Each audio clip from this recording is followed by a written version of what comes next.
আল্লাহ নবী যখন সাজদায় যেতেন এই সময় তিনি দোয়া করতেন। আপনারা তো শুধু পড়েন সুবহান রাব্বিয়াল আলা, কিন্তু নবীজি সাজদার তাসবিহগুলো জপার পাশাপাশি আরো অনেক দোয়া করতেন।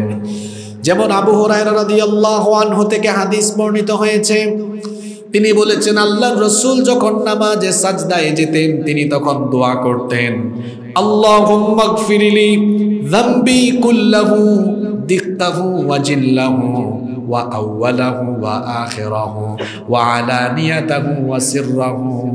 কি সুন্দর দোয়া! এই দোয়াটা কে পারেন দেখি হাত তোলেন। বড় দুঃখের ব্যাপার, একজন ভাইও পারেন না। গুগল শরীফে সার্চ করবেন, সার্চ করে এই দোয়াটা মুখস্থ করবেন।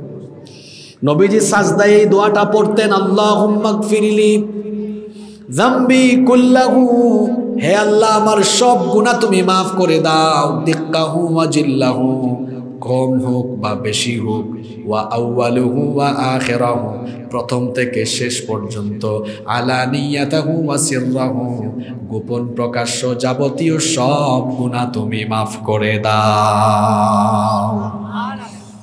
গুনাহ মাফের সুযোগ হচ্ছে এই সাজদার জায়গায়। দোয়া করেন আল্লাহর কাছে, মাফ করে দিবেন কে? আল্লাহ তো তখন খুশি। আপনি লুটিয়ে পড়লেন সাজদায়, আল্লাহ খুশি হয়ে যান। আপনি যা চাইবেন আল্লাহ সেই চাওয়া তখন আপনার পূরণ করে দিবেন। সুবহানাল্লাহ। আল্লাহর নৈকট্যশীল, আল্লাহর প্রিয় হওয়ার কয়টা আমল বলছি আমরা? কয়টা বলছি? 1 নম্বরে কি? জোরে বলেন। 2 নম্বরে সাজদা। 3 নম্বর, ফরজ ইবাদতের পরেই নফলের প্রতি যত্নবান হতে হবে, তখন আল্লাহর কাছাকাছি যাওয়া যাবে। একটা উদাহরণ দেই তাহলে বুঝবেন। আপনি কোনো কোম্পানিতে চাকরি করেন, আপনার যে 4-5 ঘন্টা 6 ঘন্টা ডিউটি আছে, সেই ডিউটি আপনি পালন করেন। পাশাপাশি কোম্পানির প্রতি আপনার একটা আন্তরিকতা আছে, আপনি অতিরিক্ত কিছু সময় দেন, আপনার প্রতিষ্ঠান নিয়ে আপনি ভাবেন, চিন্তা করেন, আন্তরিকভাবে কাজ করেন।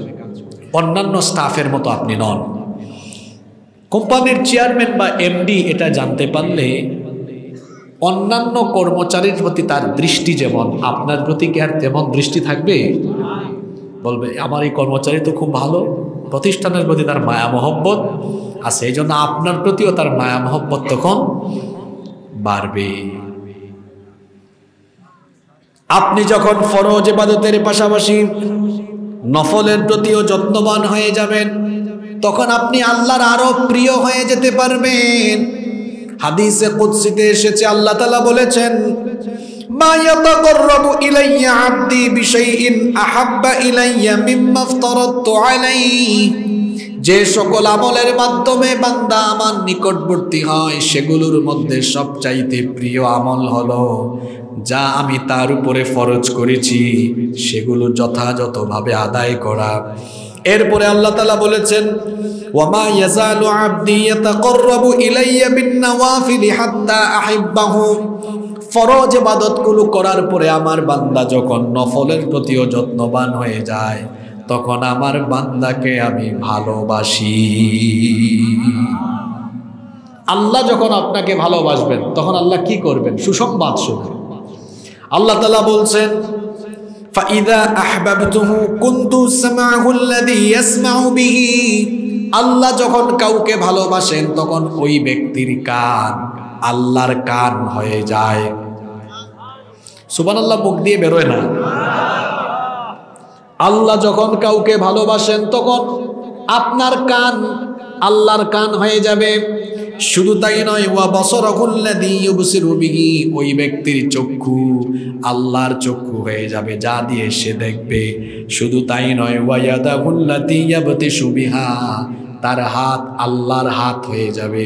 শুধু তাই নয়, ওয়া রিজলাহুল্লাতী ইয়ামশি বিহা, তার পা আল্লাহর পা হয়ে যাবে। এখন আপনি বলবেন, হুজুর চোখ কান হাত পা আল্লাহর অঙ্গ প্রত্যঙ্গের মতোই হয়ে যাওয়া মানে তো বুঝলাম না।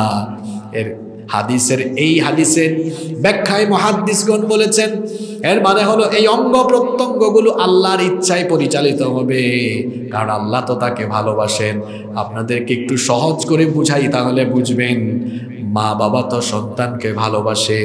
মা বাবা দেখলো তাদের সন্তান পুকুরের দিকে চলে যাচ্ছে, পুকুরে গেলেই সে পানিতে পড়ে গেলে দুর্ঘটনা ঘটার সম্ভাবনা আছে।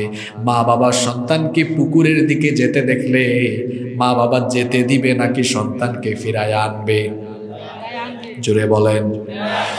মা বাবা যেমন সন্তানকে ভালোবেসে দুর্ঘটনার কবল থেকে সন্তানকে ফিরায় আনে, আল্লাহ যখন কোনো বান্দাকে ভালোবাসেন তখন তার চক্ষুকে হারাম জিনিস দেখা থেকে, কান হারাম জিনিস শোনা থেকে, হাত ক্ষতিকর জিনিসের দিকে আগানোর আগে, পাও ক্ষতিকর জিনিসের দিকে যাওয়ার আগে আল্লাহ তার ওই ভালোবাসার বান্দাকে দয়া করে মহব্বত করে গুনাহ থেকে ফিরায়া আনে। কথাগুলোকে মাথার ভিতরে যায় না উপর দিয়ে চলে যায়? বুঝতেছেন আপনারা? আল্লাহ যখন আপনাকে ভালোবাসবেন, আপনার চক্ষু বাজে জিনিসের দিকে চলে যাচ্ছে, মোবাইল হাতে নিয়েছেন, যে কোনো বাজে জিনিসের দিকে যাচ্ছে, আল্লাহ দয়া করে মায়া করে ফিরাই আনবেন, তুমি আমার প্রিয় বান্দা, তুমি ওদিকে যেতে পারো না। সুবহানাল্লাহ। কান বাজে কিছু শুনতে পারবে না, আল্লাহ বলবেন তুমি তো আমার প্রিয়, তুমি এটা শুনতে পারো না, আল্লাহ যে কোনো কায়দায় আপনাকে হেফাজত করবে। সুবহানাল্লাহ। আপনার হাত পা অঙ্গ প্রত্যঙ্গগুলোকে আল্লাহ হেফাজত করবেন গুনাহ থেকে।